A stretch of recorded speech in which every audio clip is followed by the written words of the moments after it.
أعوذ بالله من الشيطان الرجيم بسم الله الرحمن الرحيم السلام عليكم ورحمة الله وبركاته إن الحمد لله نحمده ونستعينه ونعوذ به من شرور أنفسنا ومن سيئات أعمالنا من يهده الله فهو المهتد ومن يضلل فلا هادي له والصلاة والسلام على الحبيب المحبوب سيدنا ومولانا محمد صلى الله عليه وسلم وعلى آله وأصحابه أما بعد adá ọpẹ́ fún Ọlọ́run atọrọ ìkẹ́ àti ìgẹ̀ fún ànábì wa Muhammad sallallahu alayhi wa sallam ànábì tí Ọlọ́run bá ṣe ní àtùpà tí ń tàn mọ́lẹ̀ sínú ayé fún ọkùnrin àti obìnrin.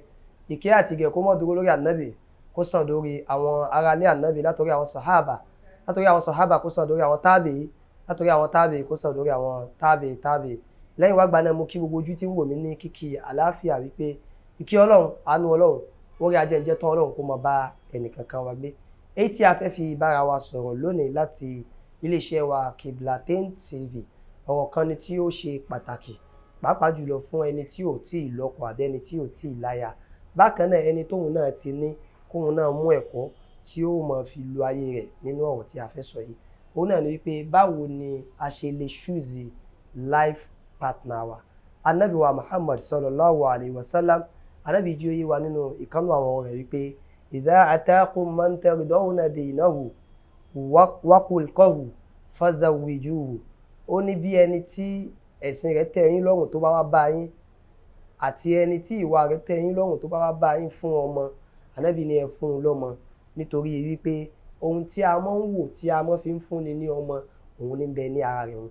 Ọ̀pọ̀lọpọ̀ gba ẹlòmíràn ní àfáà mi ò mọ bí màá ti rí ìyàwó mi nì, mi ò mọ bó ní ti rí ọkọ mi nì, ṣé mo lè mú lórí social media ṣáà lè mú lórí social media ibo láti lè pàdé ibo láti lè pàdé, kí là á wò lára ẹ̀, kí là gbọ́dọ̀ rí lára ẹ̀ tá a gbọ́dọ̀ sọ pé ilé ìtarí lára ẹ̀ ó gbà kí a ṣọ́ra fún.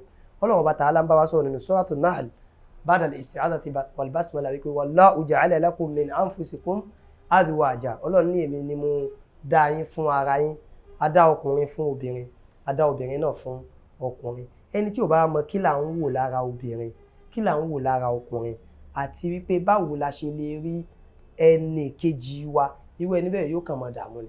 Pàápàá jùlọ a ti lo ayé débi wípé ìran kan ni kò fẹ́, má fẹ́ ìran kan, ẹni báyìí ni kò bá lò, má bá ẹni báyìí lò. Bẹ́ẹ̀ sì ni àwa tá à ń sọ wípé ìran kan ni kò fẹ́, ìran kan ni kò má fẹ́ òun, kò sí ẹ̀rí rẹ̀ nínú Al-Qur'an àti nínú Hadith. Nítorí wípé tá a bá ní ìran kan bàjẹ́, gbogbo ẹni tí ń bẹ nínú rẹ̀ yẹn náà kọ́ ni ó bàjẹ́. Tá a bá sì ní ìran kan dáa, kì í ṣe gbogbo àwọn tí wọ́n ń bẹ nínú rẹ̀ yẹn náà ni wọ́n dáa. Ọ̀pọ̀lọpọ̀ òbí ló ti kó bá ọmọ rẹ̀ látàrí pé má fẹ́ ìran kan ni mo fẹ́ kó fẹ́. Wọ́n ti wá jẹ́ kí ọmọ ta ọkọ rẹ̀ nù, ni wọ́n ń lé àlè káàkiri. Bẹ́ẹ̀ sì ni tó o bá ranjú mọ́ bì kan wípé ibi báyìí ló gbọ́dọ̀ ti rí nǹkan tí ò bá sí tọ̀dọ̀ tiẹ̀ ń bẹ̀ ó kàn retí fá ni ò ní rí. Bẹ́ẹ̀ sì ni ẹlòmíràn tó máa ń ṣe àṣìṣe kan tí ó léwu pé àwọn ọmọ tí wọ́n bá ń lo àsàlátù déédéé àbí àwọn tí wọ́n bá ń kírun déédéé, àwọn yẹn gangan náà ni ọmọ tí ó páyà Ọlọ́run. Bẹ́ẹ̀ sì ni ìpáyà Ọlọ́run ò mọ lórí ìmúra, kò dẹ̀ mọ lórí look. Ní àwọn tí wọ́n lọ mọ́sálásí àní wọn ò bẹ̀rù Ọlọ́run, sí láwọn tí wọ́n lọ àsàlátù àní wọn ò kí ń páyà Ọlọ́run. Àmọ́ nígbà míì náà ń bẹ mọ́ntẹ̀rìdọ́wọ́nà kúlkọ̀hù ìwà láàmọ́ ń wò àti ọmọlúàbí. Gbogbo ẹni tí ń bá ń wá life partner, tó bá ti rí nǹkan méjì lára obìnrin àbí lára ọkùnrin ó ti rí life partner rẹ̀. Àyàfi tó bá tún wù ọ́ kó máa dààmú kiri lókù. Àkọ́kọ́ ni ìtìjú. Bí ọkùnrin bá ní ìtìjú kò ní lè ná obìnrin, kò ní lè fi obi pa obìnrin, bákan náà kò ní lè hùwà tó kù díẹ̀ káàtó sí obìnrin. Bí obìnrin náà bá ní ìtìjú kò ní lè gbọ́ ọkùnrin ní ohùn, bákan náà yóò mọ hùwà tó yẹ kó hù àti tí ò yẹ kí ó hù. Ẹlẹ́ẹ̀kejì òun náà ni tí obìnrin bá ní ẹ̀sìn. Nǹkan méjì tí a bá ti rí lára ọkùnrin àbí a rí lára obìnrin, irú ẹni yẹn a lè fi ṣe life partner wa. Àmọ́ ọ̀pọ̀lọpọ̀ wa ènìyàn tó ní èmi fẹ́ ẹni tó bá ga, ó wá rẹ́ ẹni tí ìwà rẹ̀ tẹ́ lọ́rùn tó kúrú, ó rí ẹni tí ẹ̀sìn rẹ̀ tẹ́ lọ́rùn ó kúrú, ó wá ní ó kù kinní kan tí mo tún fẹ́ lára kò ga. Ṣé ó rí tó bá tún rí yìí tó ga yẹn náà á tún kù kinní kan lára ẹ̀, nítorí pé bọ́lọ̀ ń ṣe dá oníkálukú wa ni pé kinní kan ó mọ dín wa kù. Kò sí ọkùnrin tó pé, kò sí obìnrin tó pé. Ọlọ́run lèmi ni mo dá yín fún ara yín. Ọ̀gá àṣìṣe ni kéèyàn lérò pé àwọn ọmọ Èkó gbogbo wọn pátá wọn ti bàjẹ́, ẹ jẹ́ wá lọ sábúlé, nítorí pé ọmọ abúlé mi yóò tà ọ́, yóò tún gba ṣéǹjì. Ọmọ abúlé mi tí wọ́n lérò pé kò já òun yóò já ẹ kútukútu. Ọmọ abúlé mi tí wọ́n lérò pé ọ̀dọ̀ wọn ni ìpáyà Ọlọ́run bẹ̀ òun gan ibi tí ìbàjẹ́ parí sí ọ̀dọ̀ wọn gẹ́gẹ́gẹ́gẹ́ ni ìbàjẹ́ parí sí.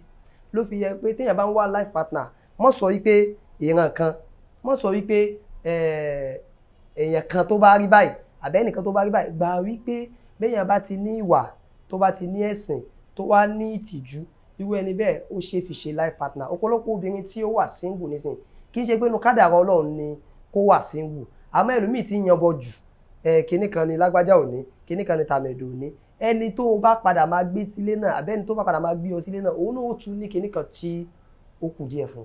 Ànábì wa Muhammad sallallahu alayhi wa sallam, kánú àwọn sàábì ànábì, ó wá bá ànábì níjọ́ kan, ó lá ànábì, mo rí ọmọ kan tó wù mí tí mo fẹ́ fẹ́ ni. Ànábì ní ṣé o ti wò dáadáa? Ó ní mo kàn rí fírí ni. Ànábì ní lọ lu wọn kó lọ wò dáadáa. Tó bá ti wò dáadáa, tó bá ti tẹ́ ọ lọ́rùn, mashallah, a jẹ́ wípé life partner rẹ náà ni.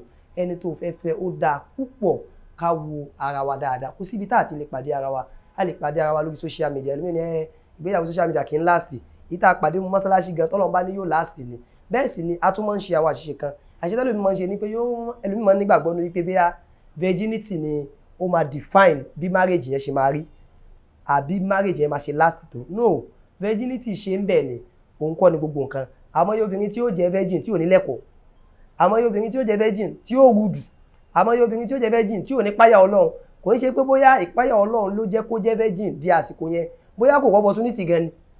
Ẹlòmíì wọn á dà máa rí pé virgin. Ànábì wa Muhammad sallallahu alayhi wa sallam, lójú ayé ànábì làwọn sàábì ànábì máa ń fún ànábì ní ìwò wípé afẹ́yàwó. Ànábì wọn á sọ fún wọn wípé èwo ló fẹ́, ṣé ọmọge ni àbí arúgbó? Ẹlòmíì sọ fún ànábì pé ọmọge ni, ànábì ní mashallah.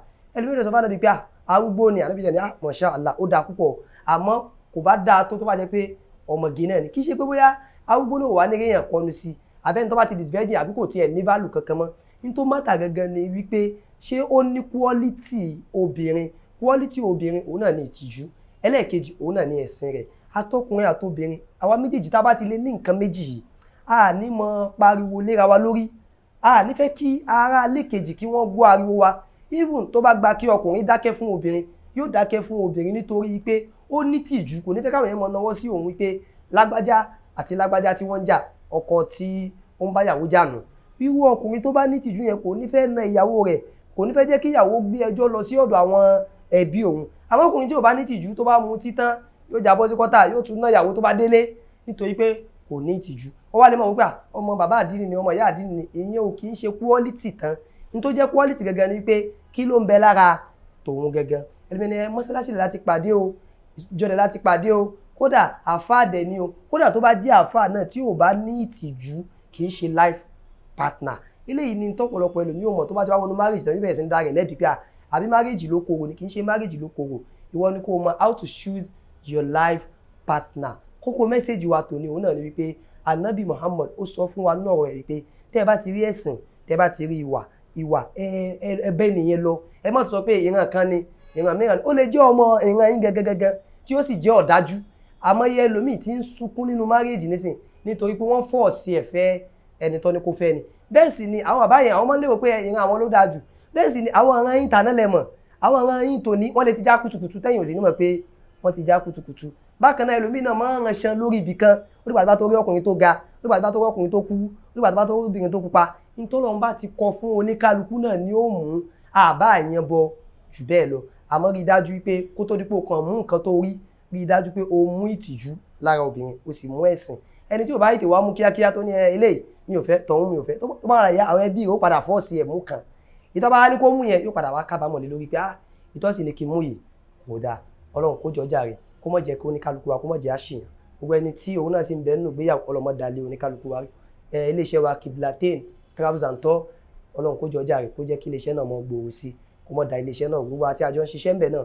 Ọlọ́run kó lọ́rẹ̀ ẹ̀mí ẹnì kankan wa. Subhana rabbika rabbil izzati amma yasifun, wassalamu ala al-mursalin, walhamdulillahi rabbil alamin. Sàòtí ọgbọ́n Qiblatyn ló dá mi lójú. Tá ò bá lọ ń Hajj àti Umrah tá ò dúpẹ́.